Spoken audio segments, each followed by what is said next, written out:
Hi everyone, my name is Ashton Gleckman and welcome back to my channel. Today I am very happy to be joined by two remarkable composers, Anže Rozman and Kara Talve. They're both composers at Hans Zimmer's Bleeding Fingers Music in Los Angeles, and they recently worked on the remarkable Apple TV Plus series Prehistoric Planet. Thank you so much for joining me on the channel, and I cannot wait to jump into your guys' incredible work.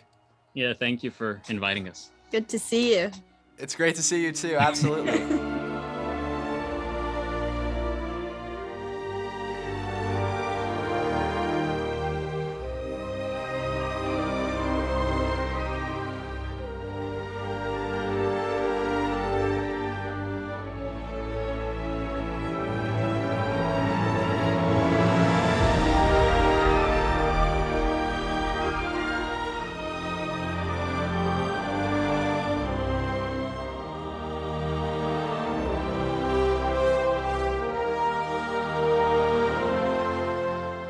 For a lot of people that might not know about what Bleeding Fingers is, I think it's an incredible place because you guys get the opportunities to work on so many different kinds of projects, and often you're working on multiple projects at the same time.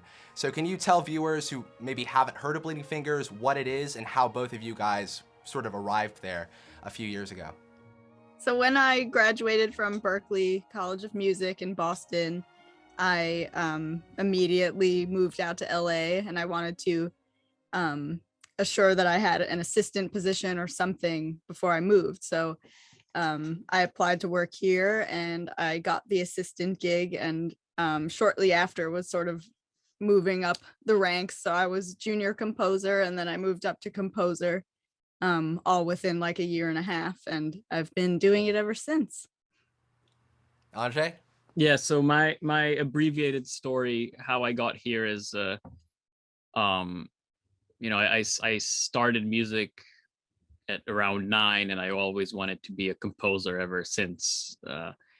And I went to secondary music school first during my high school studies in Slovenia, and then I went to the music academy in Slovenia, and I was already like doing concert music and film music, so I wanted to do my master's in film scoring. So I went to Berklee College of Music in Valencia for my master's, and they took us to Air Studios to record with a 54-piece orchestra as our final project.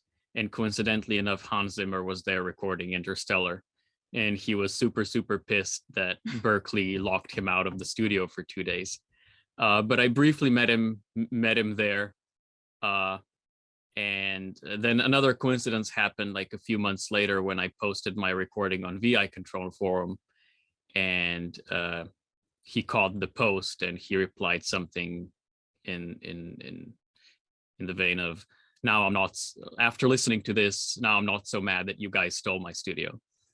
And then we had a few phone calls, and he said that he might have plans for me for the future. And then 4 years went by, and I kind of achieved all my goals I wanted to achieve in my little country of Slovenia. So I basically called Hans and asked if I can come work to like remote control or whatever as an assistant.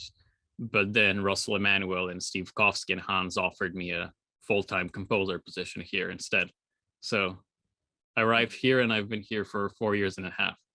So the difference between remote control and Bleeding Fingers is, at remote, you have the close circle of Hans and his team, and then the other rooms are rented out to composers. So it's like a community of composers. And Bleeding Fingers is even more a community than that, because we are employed by Bleeding Fingers. We're not renting the studios out. We are employed by the company.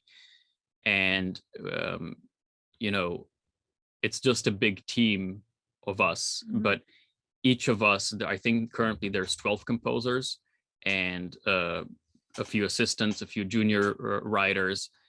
And we either work on projects together like me and Kara, or we have individual projects, but it's always like a team effort between us composers and then our CEO, Russell Emanuel, and, our score supervisors. So there's always like a structure happening on here, and it's never, you don't feel alone while working on things.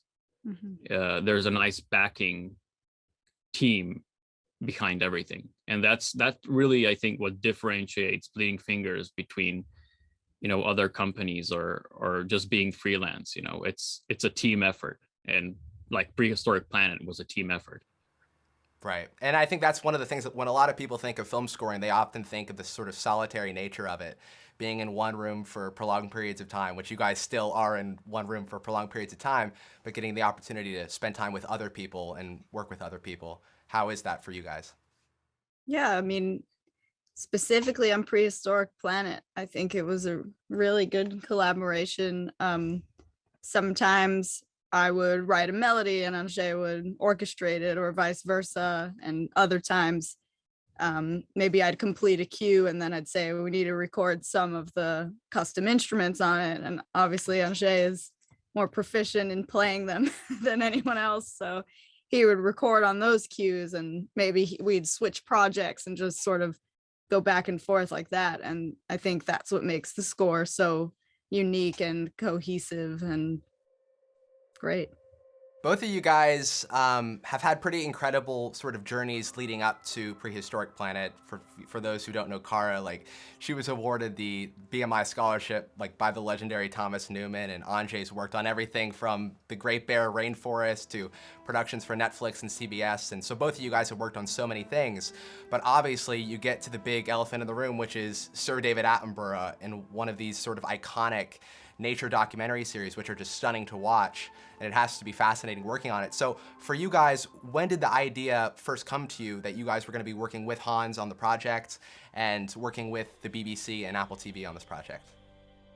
Well, Bleeding Fingers has a long running relationship with the BBC. They've done a lot of amazing projects together, and we were really excited to hear about this one because it's just so different, and nobody's seen something so incredible about dinosaurs for, in the past decade or so. And it's the best rendered version of dinosaurs that you're ever going to see to this date. And I think that's why we were so excited about it. It's that it's something no one's ever seen before, and it's going to be a really great opportunity.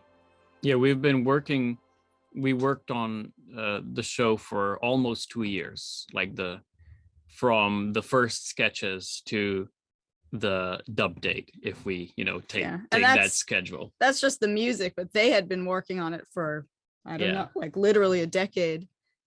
But I think you asked how we got selected for the project, if I understood you.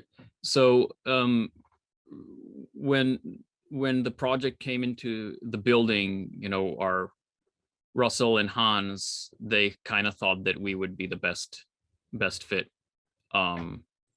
for it. Everything we write, goes through Russell or Hans's ears. Mm-hmm. And after spotting sessions, we would always brainstorm ideas together. And these instruments that we created, it was a lot because of Russell pushing us to we not giving us ideas per se, but like just saying, think about what we can do. Think about what we can do. Like he's really good at making your brain tick in the right direction. So he would just give you like a little piece of information, not giving you the full idea, and then trusting us to transform that little idea into a bigger idea. And that's and the same goes when he listens to our cues. It's like little ideas that he would give, and we would take that idea and work on it for hours. Mm-hmm. But it really helps. It really helps to have his ear. His feedback is very important to us. This bay has something that few others can provide.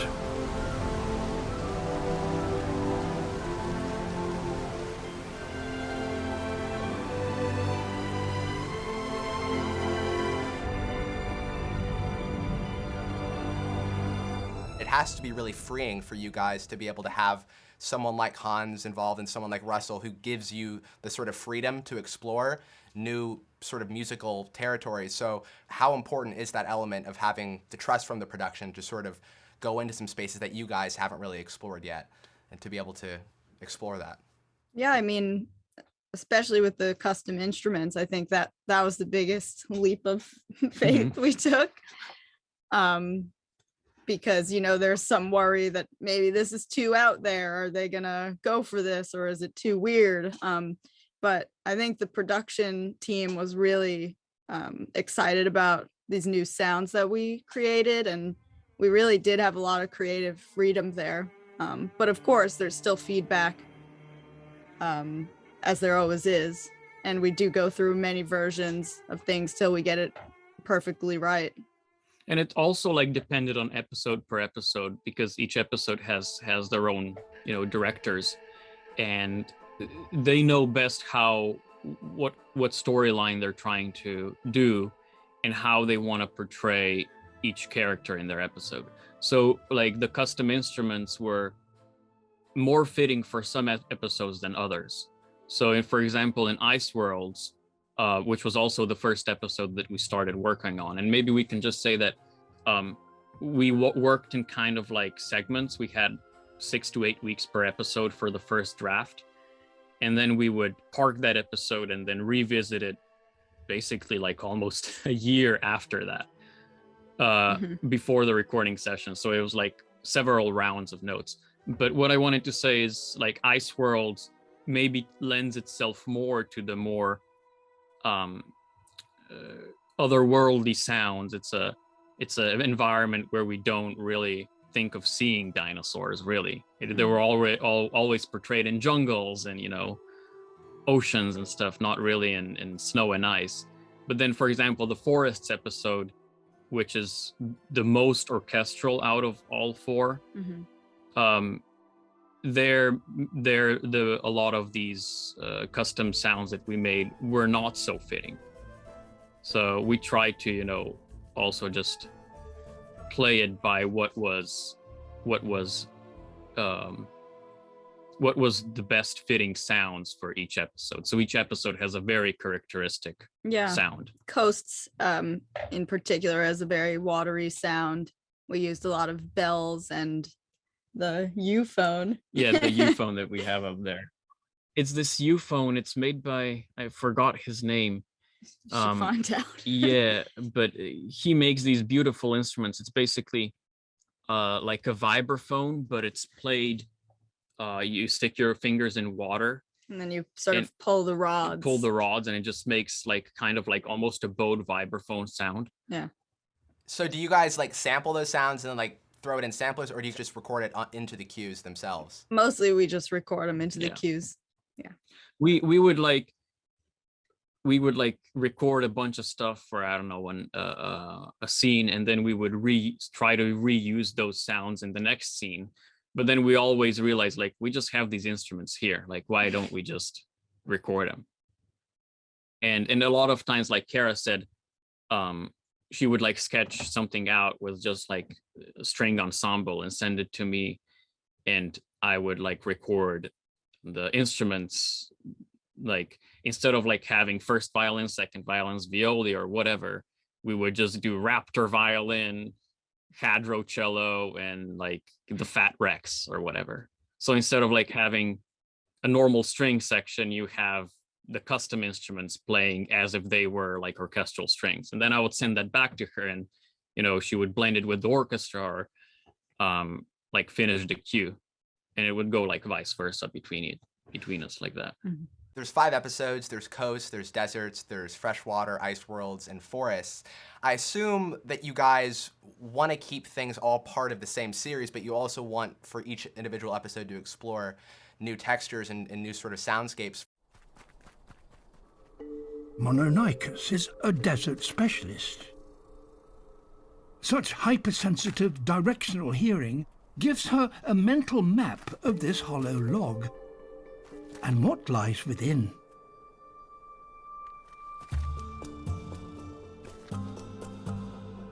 How did you approach keeping everything within the show, but at the same time letting each episode be its own piece?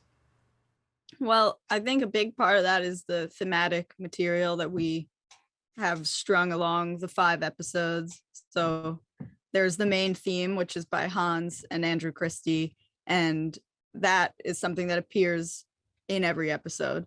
We also have the yabahar, which is an instrument made by Gorkum Sen, who's a musician in Turkey. And he actually played a lot of the melodic material on every episode. So the orchestra layered with the yabahar is like a big sonic identity of this show. And then the stuff around it is what sort of identifies each episode as different. Like I said, the bells and the euphone and coasts. Ice Worlds is very custom instrument heavy with a bone violin. And yeah, we also like just have the orchestra, BBC National Orchestra of Wales. We had a 4 or 5 day session with them. Yeah. And we did it old school way where we recorded them in the same place. So we didn't stem out the orchestra, like we didn't do strings, woodwinds. We just had them all in the same place. We had a choice, either only record a few cues with the live orchestra and stem them out, or do all of them. So we went, every single cue is live orchestra, where we in the 4 days we went through absolutely every single piece of music. And like I would argue that like the orchestra kind of sets the scene, the scenery, and then the custom sounds that we made and the otherworldly sounds and the raptor violin and hadrocello, all the instruments, those are like the characters in our like atmosphere. But yeah, I really like that we recorded the orchestra in the room together. Yeah, they were so good. They were amazing. And the conductor. We always just went straight to the scene. For this particular project. Yeah, for this particular project. Usually, we would create suites and then send it to the client, and this similar way as Hans works, you have your thematic suites and it incorporates the sounds and the themes that you want to portray. But here that was already, the theme suite that Hans and Andrew made. It already had some of the characteristics, like for example, with the theme suite opens with the yabahar, and we, use that throughout. But regarding like how we individually work, it's very similar and very different in a way.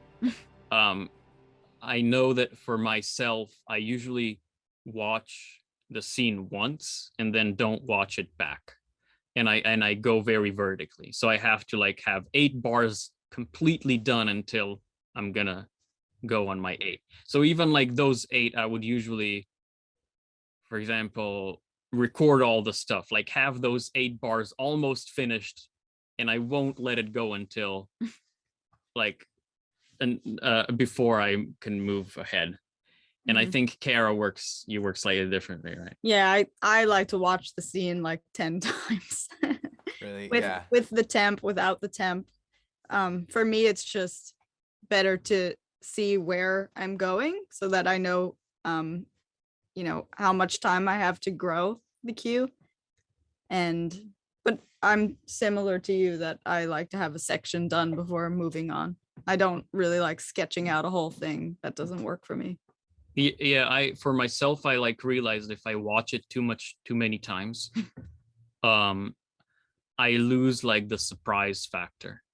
I mean, our brains like work very differently in that aspect. Like if I watch it too many times, then I just like kind of lose that what am I trying to say, that initial response. Like by the time I'm gonna come to the ambush, I'm gonna forget that there's an ambush. I'm gonna be just writing music to that point. But if I will really mentally know that there's like an ambush scene or whatever, then I'm gonna be building that music up to that ambush, which might be right or it might be wrong.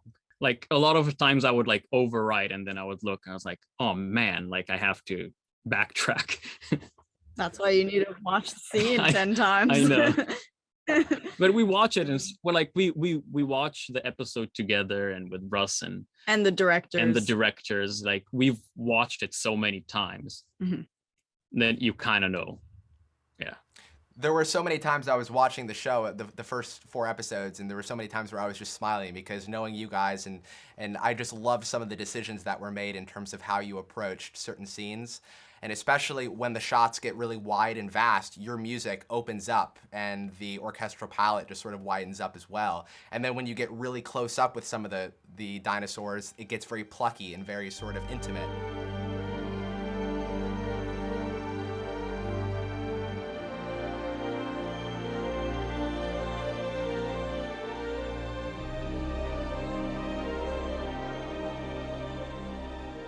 When you watch a scene with Russell, with the directors of the show, and you guys are looking for how to pace the scene with the music, what do you look for to sort of dictate how you're going to approach the arc of the scene musically? Yeah, I think a lot of it is the director's direction about the emotion that they want to feel when they're watching the scene and what they want the viewers to feel. A lot of times I look at the footsteps, like the pacing of the actual animals, like in the when the hadrosaurs, we were watching it last night, when in Ice Worlds are, you know, taking their journey, they're very slow moving. I mean, they look like they're moving slow. I wasn't there, so I don't know, but, you know, they're sort of chugging along, and I feel like that's an inspiration of the tempo. And on the contrary, like the dromaeosaur, she's very agile and moves super fast. So that indicated the tempo to me, and sort of the smaller instrumentation as well. Yeah. Yeah, I mean, what Kara said with the footsteps is like that's a very big indicator of tempo a lot of time. And we have a thing between each other that we like to Mickey Mouse like certain moments in a very, very subtle way that only we would notice.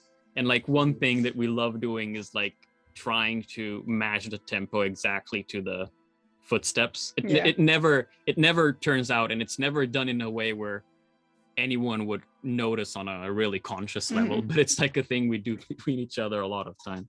But what you said, like the wide shots, it's like, as a composer, you always love getting to the wide shots. That's when the orchestra that's when you can like sing, you know. But a lot of the scenes are very personal. You're very up close. And there's a lot of these really cool shots of the dinosaurs, just like their eyes, for example. And that's are the moments where you need to like stop and like be very like, it's usually the time for like be a little more chamber and intimate in your sound. In so many of these sequences, really the core of it is some kind of confrontation between that particular dinosaur and something else, or a struggle that particular subject is sort of having. How do you guys balance that sort of essence of the playfulness, but then when the sort of tension comes in, how do you guys approach those two emotions? That's a difficult question. Well, I think, we were talking about something similar yesterday between each other, how it takes a lot of time and experience as a composer to be able to blend, like to get like transitioning between transitioning that are different. And like first you have to have the grasp of what emotion you're trying to portray, and then you need to have a grasp of how to portray that emotion in music that the most people will recognize that exact emotion. And it's sort of intuitive, but it comes, I think, with a lot of practice and time. Like you sort of have to play something and then watch what you've played and see how you feel when you're watching it. Like, what's your reaction to it?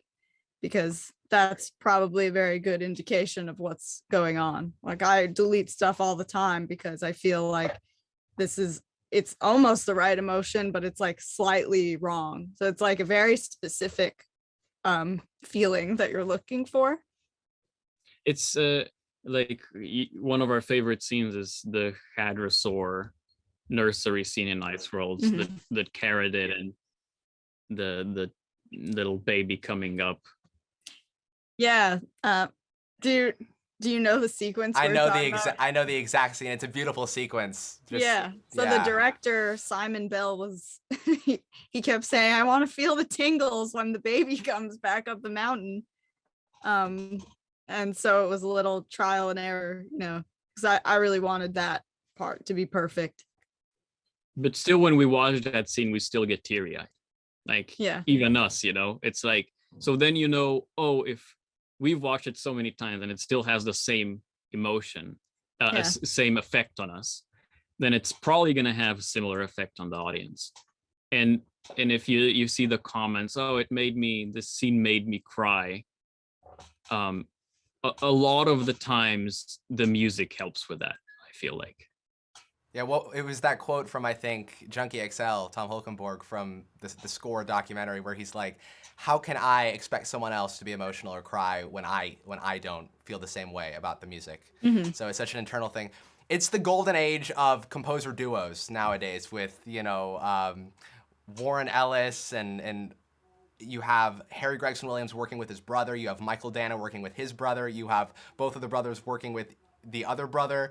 You have so many incredible collaborations going on. What are the strengths that both of you guys bring individually that sort of come together to produce such a great score?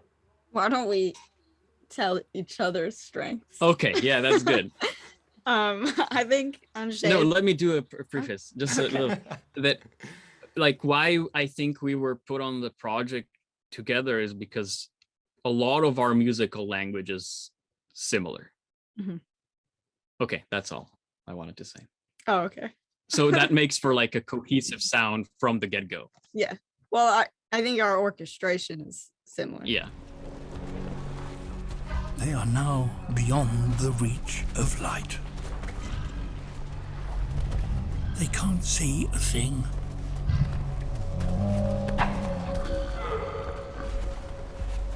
The calf must stick close to his family.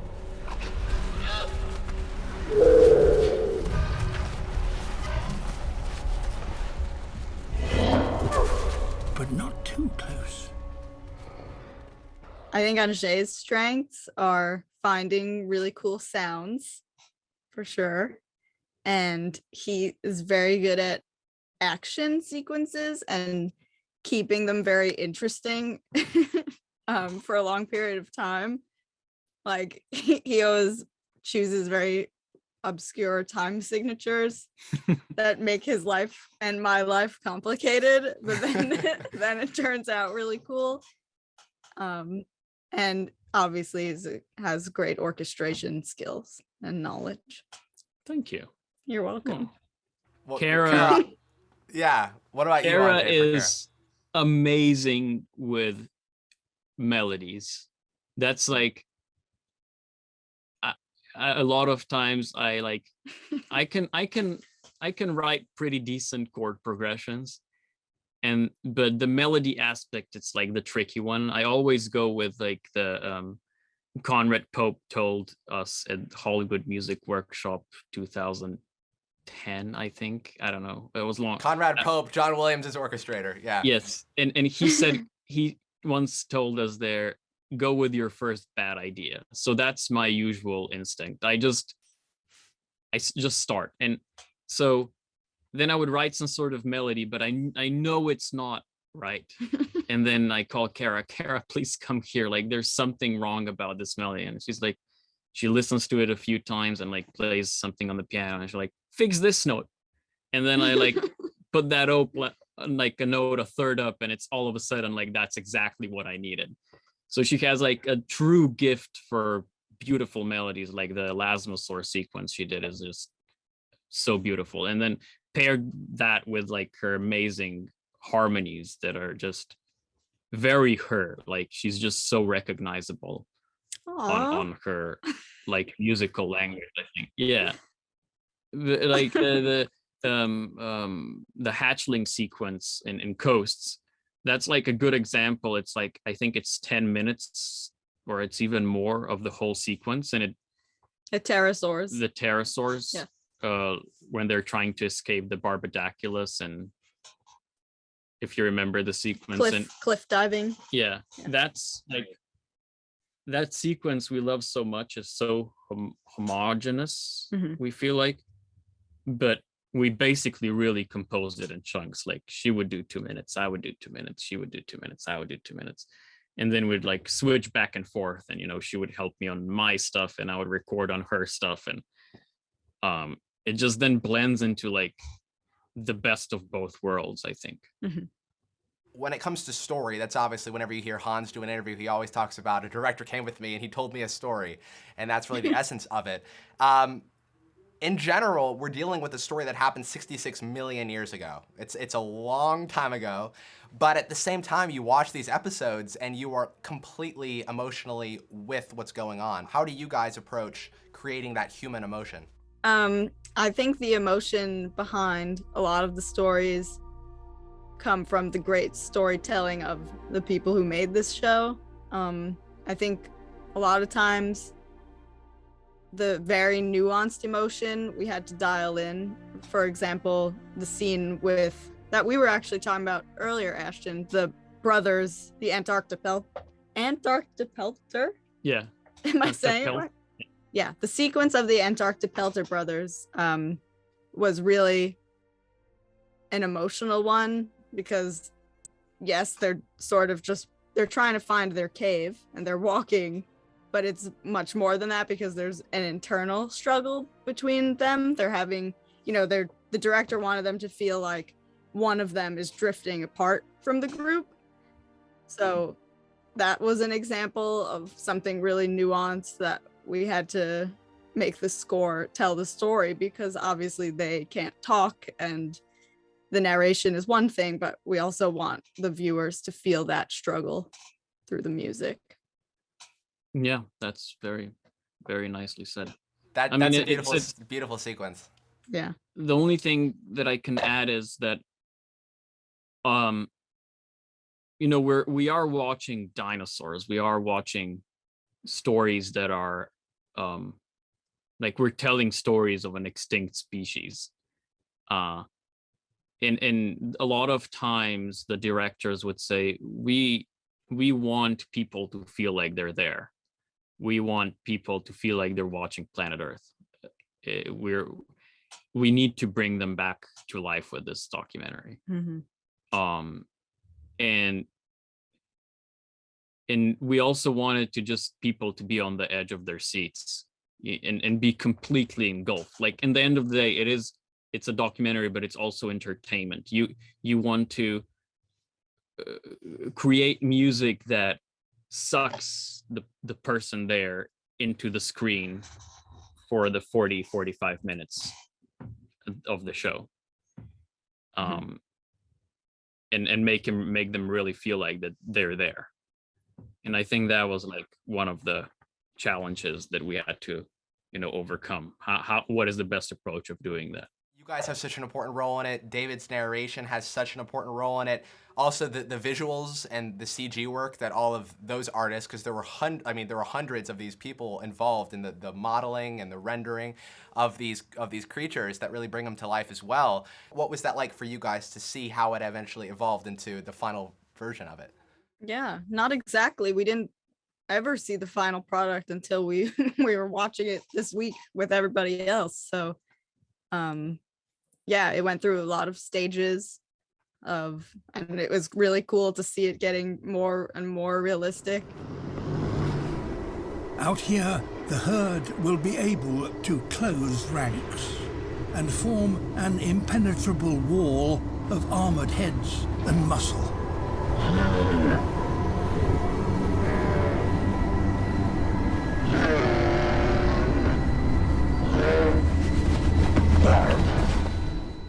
Yeah, for like each episode, we would get anywhere from 5 to 10 different cuts in the span of like a year and a half. Yeah. We were all working in parallel, the music and the animators and post-production team, and so yeah, we would constantly be getting new cuts and would have to adjust the music accordingly. Some sequences, when we started working on them, it was just storyboard, basically. Basically 1 frame per second walking of dinosaurs or whatever. Or like a scene of a landscape with like an arrow. There will be a dinosaur Yeah, here there will eventually. be. But like that's where the spotting sessions really helped out in these scenes. You know, that's the information that we tried to get from the directors. Yeah, and Tim Walker. Tim Walker, yeah. We can Simon Bell, Paul Thompson, Paul Stewart, Dom Walter, and Matthew Wright. Yeah. That's where like their story, the spotting sessions really helped because they could say, this is what is going to happen here. And sometimes they give us like heads up, the animation here is going to change to this, or like this dinosaur is actually going to be this size. It's too big right now. So we have to pay attention to stuff like that. Right. And I think it's so similar also to like actors who are shooting these big CG movies.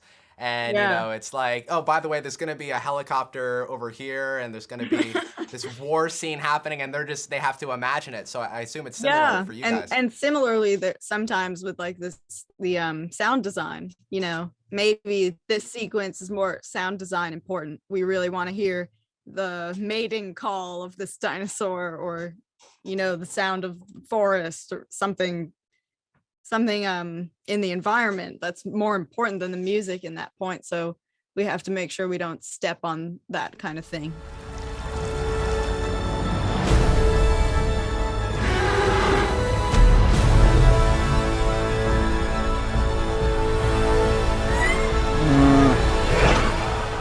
After the premiere, we were sitting with Adam Valdez and Andrew Jones, who were the directors of like the whole series.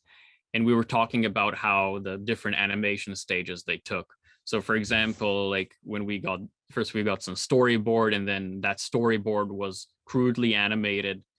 And then they went out to shoot the scenery, and then they would have to reanimate the dinosaurs onto the, you know, actual scenery. And he said, you know, it's basically from the storyboard to the end product, the emotional arc of each scene doesn't change. And that's exactly like how we work. Like, even though we had just a storyboard of like dinosaurs crudely walking, we knew exactly the emotions the directors wanted to portray there. So even though maybe we didn't score, you know, exactly hitting cuts or like hitting certain action moments very on the nose, even when the final animation was done, the music worked onto that scene because the story arc of our music was the same as the story arc of the storyboard and the story arc of the final animation. We were talking earlier about, you know, the sort of trajectory of your guys' careers and how it led to this project. So looking back now, you guys worked on this project for a long period of time, like you talked about. First of all, what are your thoughts after having had the opportunity to work on it? What was the most rewarding part about the experience for both of you? And looking forward into the future, obviously there wasn't a lot of lag time between this project and your next project, and you guys just you're constantly going between multiple projects. So what is your greatest memory of working on this that you'll sort of take with you, and what did you learn the most? I think just working together and watching the score evolve into what it is. Like when we listen back to the soundtrack, and we're really proud of what we created. And I think that and the reaction of the public has been really rewarding. I think the show is getting a great response, and just working with the BBC and Hans and Russell and the whole team is such a rewarding thing. It's really a dream come true for both of us, I think. Yeah, you have to almost pinch yourself every once in a while and think, you know, when I was 10, I was like watching Planet Dinosaur and watching David Attenborough narrate documentaries and dreaming. You say Planet Dinosaur? Yo, I think Planet Dinosaur. Walking with Dinosaurs. Walking with Dinosaurs. And I was a huge dinosaur nerd, collecting dinosaurs and dinosaur magazines, and, you know, wishing that dinosaurs would come back to life. At the same time where I was like hoping I would become a composer one day, and here I am composing music on a documentary with David Attenborough and about dinosaurs, which is like the best combination. So yeah, it's very, very humbling, and you have to, you know, pinch yourself and like, oh, this is exactly what I wished I was doing when I was 10 or 15, or it's great. Yeah. And Kara talked about it getting good reviews. It's not only getting good reviews, it is getting perfect reviews because it's got 100% on Rotten Tomatoes. So that's for all the filmmakers out there, you want to aim to get that 100% whenever you make a film. I have to correct you. The audience review is now at 97%. Oh my gosh, what a travesty. Oh my gosh. The critic score is still 100. So that is whatever that's worth, I gotta say. In any case, it is such a beautiful piece of work, and both of you guys, I've sort of seen you guys evolve over the last few years, and it's just so wonderful seeing all of your work and hearing all of your work. So what is the biggest piece of advice that you would give to aspiring composers who might want to one day work on their own David Attenborough series or their own BBC nature documentary? What do you guys think? I think some of it is being musically inclined and talented, but most of it is actually just being a person that people want to work with and want to be around. I think, a lot of these projects are very collaborative, and for that reason, you just have to be a person who's available and says yes to things and is, really eager to work, and also someone who's a great collaborator and just good to be around. I think that's the most important part, honestly. Yeah, and very strong work ethic. Yeah. But one piece of advice that my mentor Jani Golob at the Music Academy of Slovenia, Ljubljana, where I studied, he was my mentor there for 4 years on my bachelor's. And one piece of advice that he gave me when I started studying, it was probably the first lesson he ever gave me, and he said that writing music is like practicing an instrument. You have to do it every day. Mm-hmm. And that stuck with me then, and I really wrote every day, almost every day, and we still both we write almost every day. And you train your brain. So it's people that are studying maybe at Berkeley or UCLA or wherever they're studying, don't treat your studies as your school. Mm-hmm. Treat yourself as the person you want to become. Treat yourself, if you want to become a film composer, treat yourself as a film composer from the beginning you start studying. And don't do music for exams. Like it's not, they're not preparing you really to become a film composer. It's not like you're going to finish and now you're going to become a film composer. If you write music, you're a composer. If you write music for film, any film, you're a film composer, and treat yourself like that. Mm-hmm. You're not a student. Yeah. And so with a bit of passion, work ethic, and pinch of luck, you are gonna do great and be a good person. Yeah. And I love yeah, go ahead. Sorry. You didn't take the assistant route. You kind of skipped over that, but I think a big part of it is, like, if you do take the route of being an assistant, I think when I was an assistant, I was acting as much more than that. So I was acting as a composer, I was writing tracks and I was putting in the time that, a composer here would put in. And I think that is, people notice that and they acknowledge that, and that's how you move up. Right. And it is in many ways, it's this big graduation event when you go from that point of you're an assistant and you're conforming cues at 3 o'clock in the morning, and then all of a sudden you're trauma. Yeah, well, I know, and you ask any assistant in Hollywood, and they'll tell you the same thing about that. So it takes an incredible amount of resilience, but it is that amazing moment where you get to step up, and now you are co-composing a score with Anže Rozman and Hans Zimmer. So it's exceptional. Can I just say one more, I think, aspect that we forgot?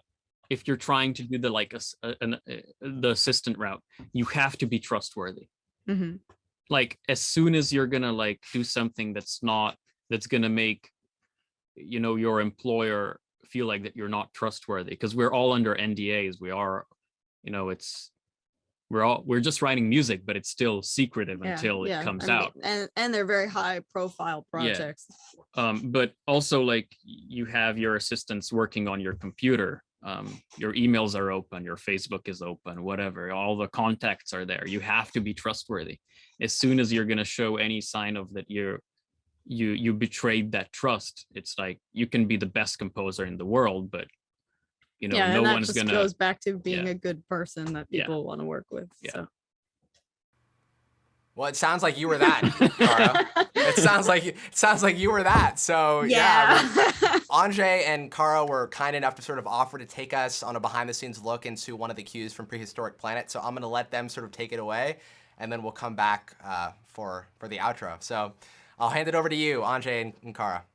So we want to show you 2 cues, just highlighting a few cool sounds that we have here. So this is the first sunrise cue where the sun hasn't risen for 3 months. Yeah. So we wanted the music to feel celebratory and sort of grand and epic. So that's why we use the orchestra. And we open up with the Yabahar and the Fuyara just to set the otherworldly tone in the beginning. It immediately takes you, oh, I'm somewhere else.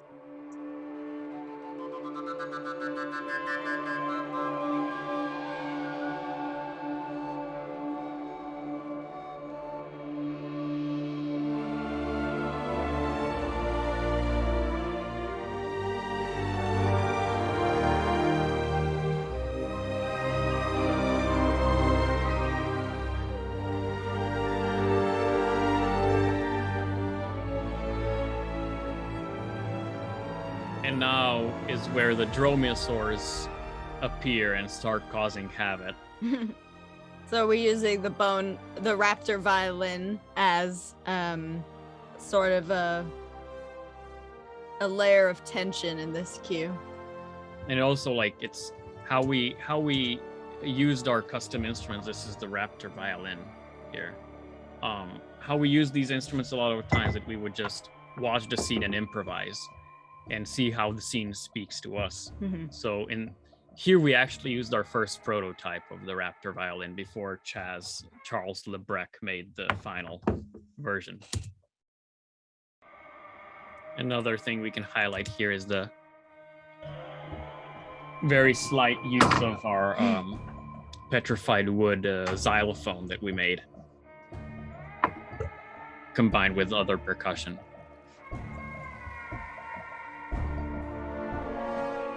So here we have the Yabahar playing together with the brass, our main theme of the Prehistoric Planet. And this is the point where the hadrosaurs reach the river, I think. And this is our first use. Actually, here it should have said hadrocello, not our hadroviolin. But this is an example where we sketched it out with just normal strings and normal brass.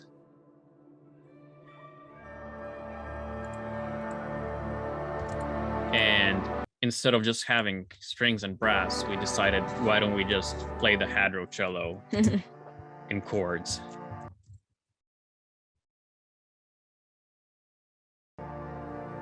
This gives it such an otherworldly sound.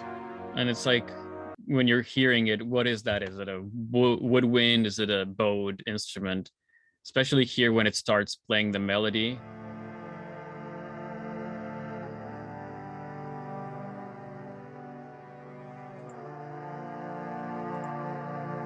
Yeah, it's really just like, so weird and evocative at the same time.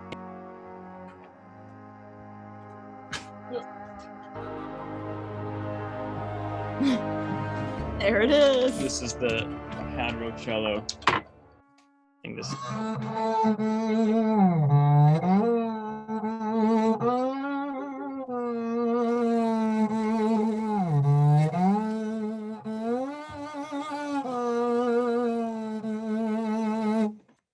Yeah. And now we're almost at the point where it's our favorite section of the cue. Where the bass drops. It's a little calm here because the dromaeosaurs are waiting for the attack. And this is where they attack.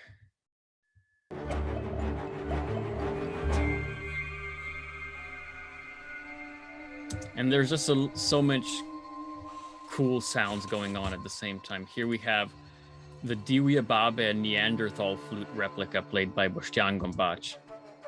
which is a 45,000-year-old Neanderthal flute, the oldest instrument ever found, made out of a cave bone. Yeah. And this is Pedro Stash playing his bass DZ. And then we also have the Raptor violin. It's just we love this part. Alrighty, everyone. So that was a little behind-the-scenes look into Kara Talve and Anže Rozman's beautiful score for Prehistoric Planet. The series is now available to stream on Apple TV+, narrated by Sir David Attenborough, and with music by these two along with Hans Zimmer. So both of you guys, thank you so much for taking the time to chat with me today, and I am so excited for both of you and for the future of your guys' career as well. It's super exciting. Thanks, Ashton. Thanks for having us on. Yeah, thanks for taking the time. Really appreciate it. Absolutely. Take care. Explore the coastlines where giants roam. The deserts where danger rules. And ice worlds where survival is everything.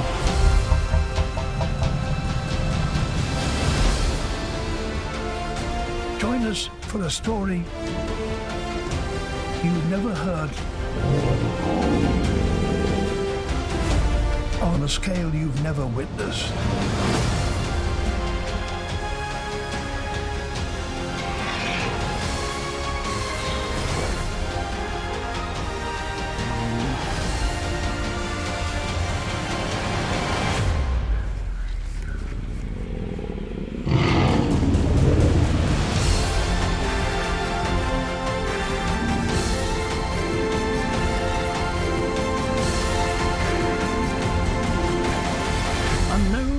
Unexplained, unbelievable, until now.